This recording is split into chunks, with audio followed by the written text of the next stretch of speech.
Monique Descaux, bonjour. Bonjour. Vous aviez été invité par Pat Françon aux coulisses de la Loire, où vous avez reçu à Style. Alors Oui. là, on est dans notre deuxième maison à la brasserie Geoffroy Guichard. On a deux maisons, Style et Geoffroy Guichard. Oui.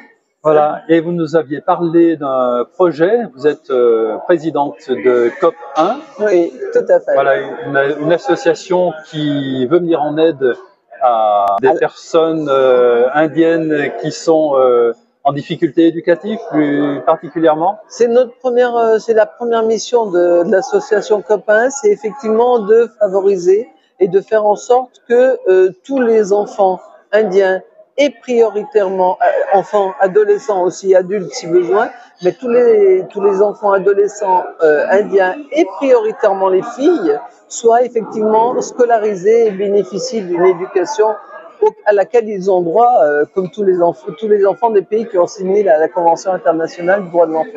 Donc oui, c'est notre première mission. Il y en a d'autres et effectivement là, quand nous sommes partis, puisque je suis partie aussi avec la secrétaire de l'association, quand nous sommes partis, c'était bien pour annoncer à l'école que nous suivons au Rajasthan que notre projet de construction de sanitaire pour les filles, puisqu'elles n'ont pas de sanitaire propre à elles pour le moment, allait pouvoir débuter.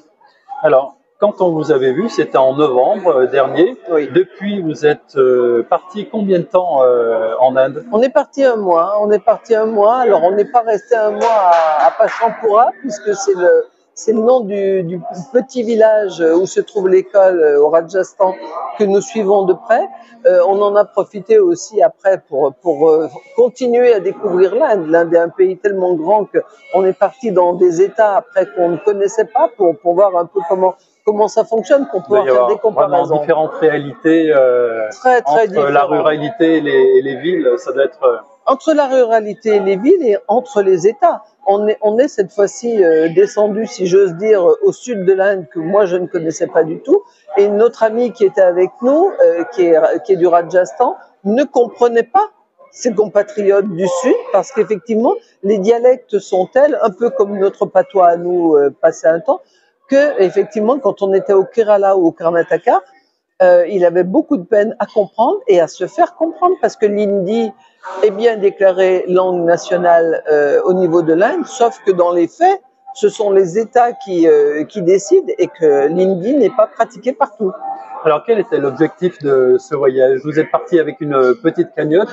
On est parti avec une petite cagnotte, 880 € cette fois-ci, au lieu de 4000 en 2020. Voilà, on avait parlé effectivement de la première cagnotte que vous aviez réussi à collecter, qui était de 4000 € et qui avait permis d'acheter de l'oxygène, des masques, du matériel médical, voilà. De la nourriture aussi, parce qu'il y avait aussi besoin de nourriture, ainsi de suite, au moment de la deuxième vague, effectivement. Voilà, donc cette fois-ci, ce n'était pas le même objectif, c'était plus vraiment en direction de l'école. Cette fois-ci, c'était en direction de l'école, pour laquelle on avait d'ailleurs commencé, dès que l'association a été créée, à faire construire des bancs, des tables. Ils en manquent encore cruellement et il y aurait besoin effectivement de continuer à les approvisionner, si j'ose dire. D'ailleurs, il y a un des anciens qui nous a imités et qui a été très généreux, puisque lui aussi a fait construire pour cette école 30 bancs et 30 tables pour les élèves d'une classe.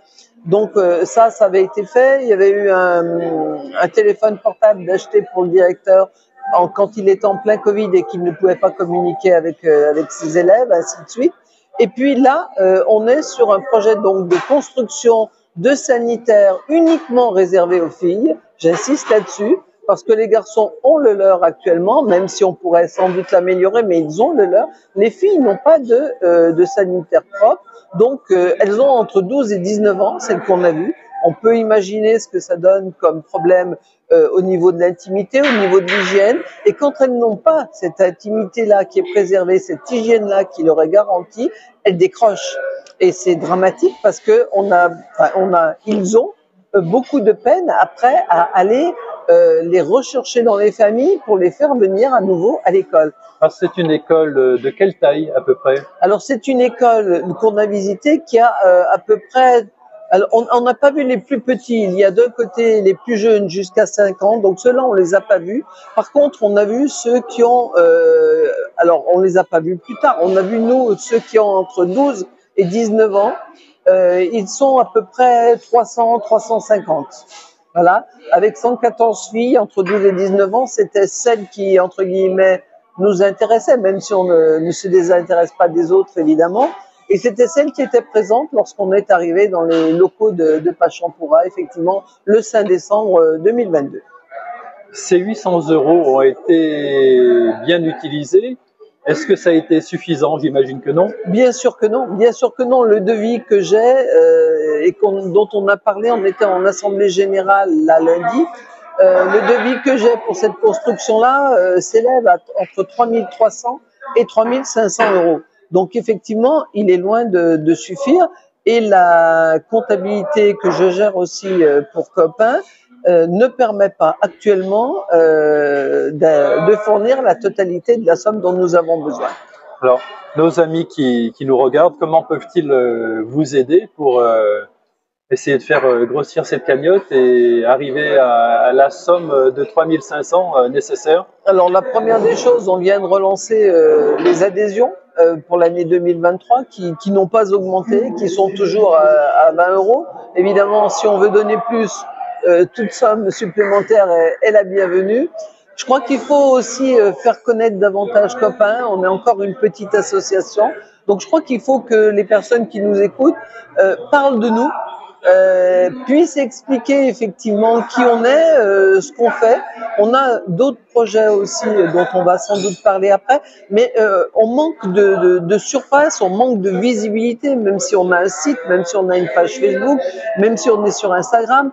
On est une petite association, si on nous compare évidemment à Amnesty International, Médecins du Monde, ou même sans aller chercher aussi loin. On est actuellement une petite association et on a une particularité sur l'Inde, mais pas que sur l'Inde.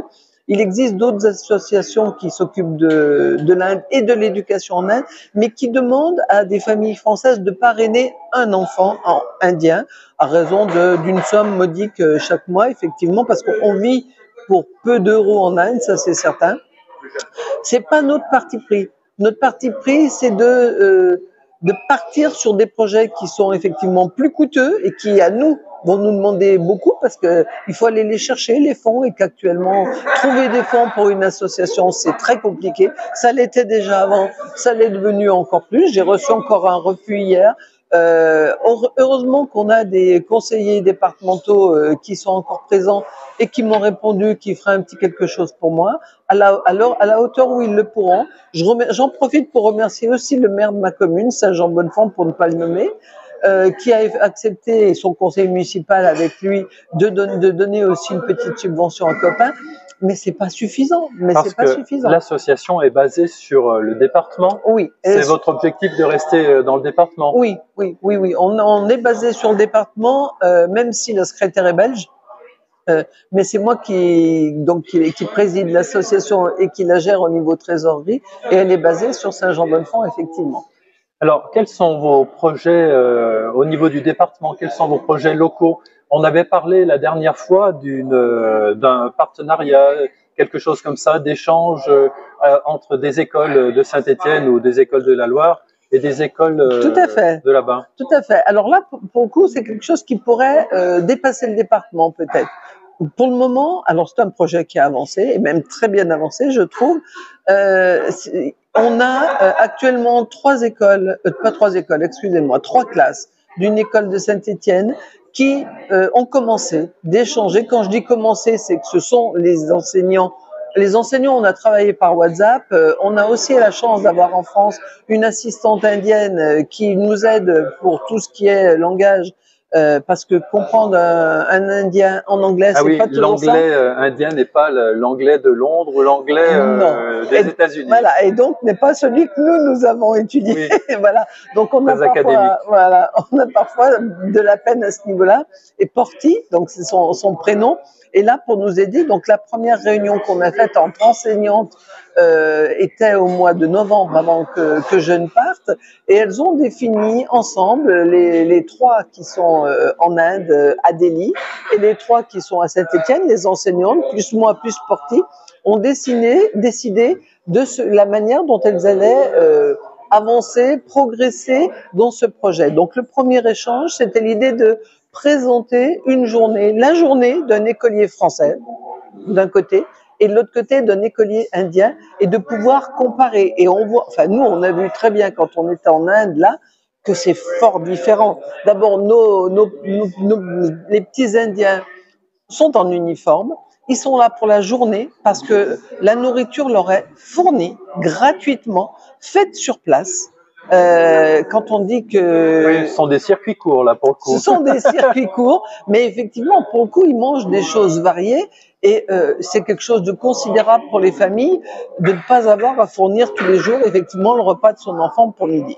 Je ne vous ai pas posé la question, mais est-ce que ce sont des enfants qui sont du village ou qui viennent de plus loin parfois? Alors, ce sont essentiellement des enfants qui viennent du village. Il y en a quelques-uns qui viennent de villages, mais qui sont très proches, qui sont à 3 ou 5 kilomètres, parce que la ruralité, effectivement, est faite de petits villages qui, là, s'agglutinent autour de celui de Pachampoura. Mais la plupart des enfants sont ceux de Pachampoura, effectivement.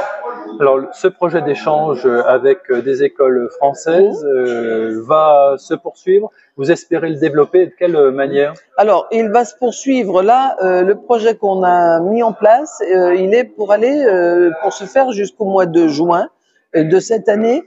Et effectivement, il est en passe de se développer, puisque là, on avait une école à Delhi. Quand j'ai une école, c'est volontairement parce qu'il y a parfois moins de classes que chez nous, ça dépend. Mais dans une classe, il y a facilement 40 à 50 élèves, alors que chez nous, quand on attend un matin 25, maintenant, normalement, on monte pas beaucoup plus haut. Oui, les classes ne seraient pas dimensionnées pour. Exactement, exactement. Oui. Elles ne sont pas faites pour accueillir autant d'élèves. Mais chez nous, on a la chance d'avoir des tables, des bancs et d'être assis dessus. Chez eux, ils travaillent souvent en étant assis au sol.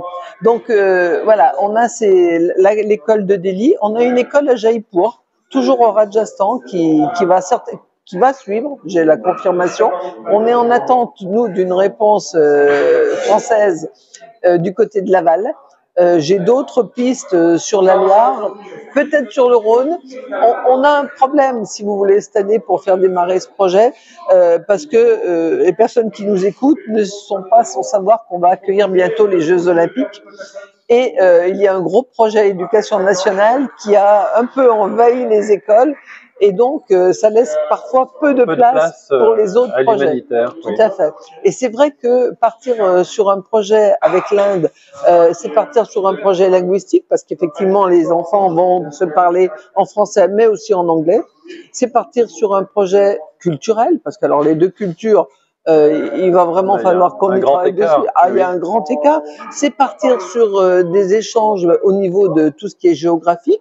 C'est partir au bout du bout sur des échanges autour de l'enseignement moral et civique, avec les droits des enfants, mais pas que, la laïcité, et on sait tout ce qu'il peut y avoir derrière. On va pas aborder ce sujet cette année, on va y aller progressivement, mais effectivement, c'est un projet qui forcément va prendre de la place dans une école. Donc cette année, c'est compliqué pour cette raison-là aussi. C'est pour ça que, effectivement, ce projet, il reste, j'ai envie de dire, un peu confidentiel. Je ne suis pas allée en parler à la personne qui était, il n'y a pas si longtemps que ça, mon supérieur hiérarchique, c'est-à-dire l'éducation nationale. On le fera dans un second temps, quand on sera sûr que notre projet est viable et qu'on aura suffisamment d'écoles et de classes qui nous auront suivis. Mais on le fera, évidemment. Bien, nous allons vous souhaiter bon courage pour tout ce travail qui est en même temps un plaisir, j'imagine. Un plaisir, oui, largement partagé par les personnes qu'on a pu rencontrer sur place. Oui, c'est plus qu'un plaisir, c'est vraiment devenu, c'est presque envahissant. Une nécessité. Oui, En tout cas, moi, ça m'est nécessaire tous les jours d'avoir un correspondant au bout de WhatsApp, au bout de Facebook, ou même simplement de travailler à chercher de l'argent ou à mettre en place et à améliorer ce qui existe déjà avec COP. Voilà. Monique Descos, vous n'hésitez pas à revenir vers nous pour nous tenir au courant de l'évolution de vos projets. Bien sûr. Et puis, nous vous mettons ici les coordonnées de l'association pour que vous puissiez entrer en contact avec Monique Descos et son équipe. Merci beaucoup.